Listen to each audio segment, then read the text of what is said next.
y está con nosotros vía telefónica Eugenio López, director general de Fitch Ratings de México. Eugenio, gracias por tomar la llamada. Buen inicio de año para ti. Un abrazo en este 2017.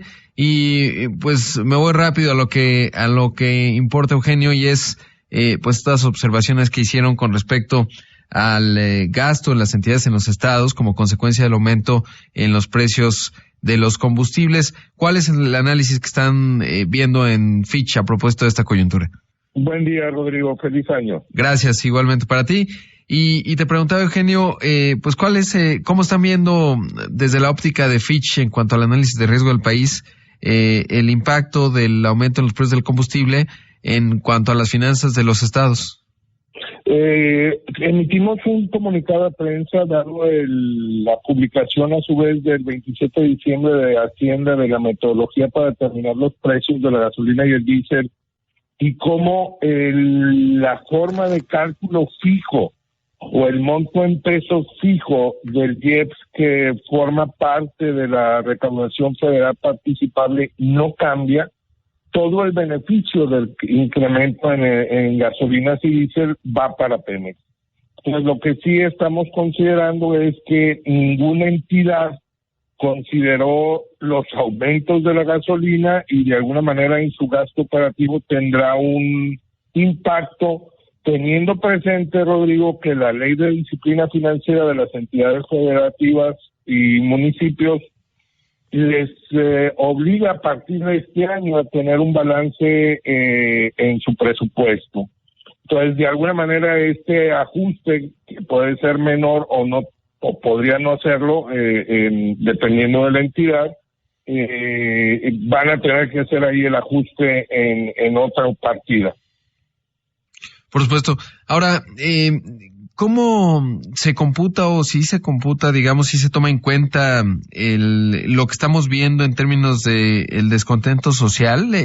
¿Pudiera ser un factor eventual en cuanto al análisis de riesgo que hacen ustedes?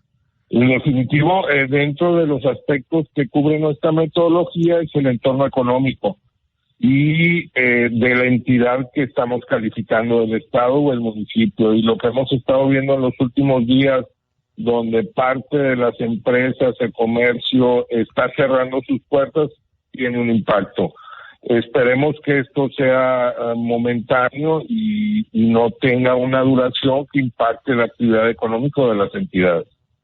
Ahora, ¿cómo se observa las finanzas estatales con respecto a esto que ya analizan en términos de la fragilidad, sobre todo porque pues ha habido una evolución, hay entidades que han quedado relativamente deterioradas en sus finanzas públicas?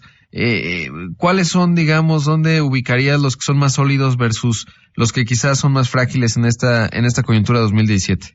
Mira, este es un problema que ha venido dándose en el tiempo, el endeudamiento de algunas entidades, básicamente te diría 4 o 5.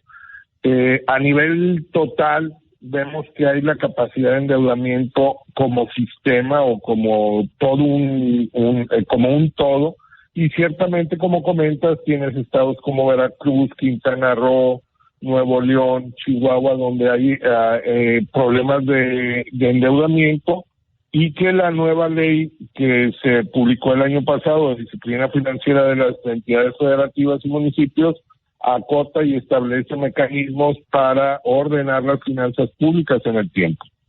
Ahora, una pregunta compleja, Eugenio, pero importante, y es ¿cómo se hubiera modificado desde la óptica del análisis de riesgo? Sé que no lo puedes hacer súbitamente, pero no funciona así, es colegiado, etcétera, hay un trabajo profundo.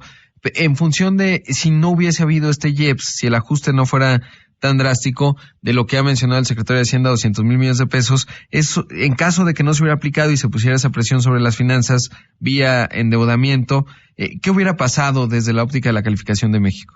Bueno, al final del día, recordemos, Rodrigo, que en los últimos años hemos venido cuestionando el nivel de endeudamiento del país.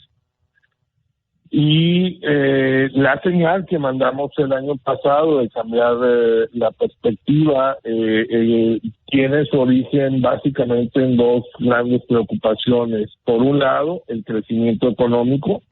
Recordemos que en el último lustro el crecimiento económico ha sido en promedio del 2.4 anual. Y por otro lado, la evolución de la deuda del gobierno federal. Entonces, ciertamente, el no haber tomado este tipo de medidas implicaría reducir el gasto, por otro lado, en alguna otra nómina, burocracia, prestaciones, servicios a la comunidad, infraestructura, o recaudar tributariamente o por otra vía, que no es más que el ingreso petrolero, ese monto. Entonces no había muchas opciones. Sí, eso es importante destacarlo porque al final esto se trata de margen de maniobra y parece que no es mucho dado a cómo llegamos a 2017. Por último, preguntarte, Eugenio, ¿cómo se va viendo el panorama en este 2017? Sobre todo, llevamos apenas seis días del año y la intensidad de la volatilidad que hemos visto por los pronunciamientos de Donald Trump, por los anuncios que esto genera en las empresas, etcétera, pues nos hacen pensar que será un año complicado. ¿Cómo se empieza a perfilar de acuerdo a la perspectiva de Fitch este 2017? La tónica es la misma de cuando platicamos hace como 4 semanas. Uh-huh. Vemos que la incertidumbre es lo que es hoy por hoy la variable del día. No tenemos certezas y esto está afectando no solo al tipo de cambio, sino incluso posiblemente las inversiones. Ya veías lo que pasó con Ford,